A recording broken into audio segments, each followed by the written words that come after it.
Hi guys, my name is Victoria and I'm glad to see you in Ventus Tutorials. Today I want to show you how to create a new API user in Ventus Cloud Portal. And also in this tutorial you can find information about how to get OpenRC file. So let's start and enjoy. For creating a new API user you need, on the main navigation panel, go to Cloud, choose API users and click the plus button from at the bottom right of the screen. On the following page, firstly we need to enter the username. In my case, let it be user test.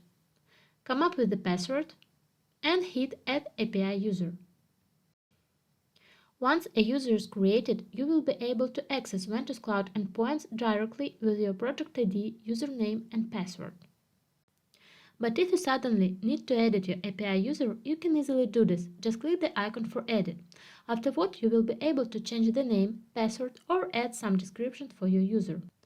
Let's try to edit my newly created API user test.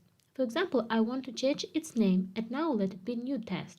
To finish and save the changes, I press Save API User. Next icon can help you to get OpenRC file.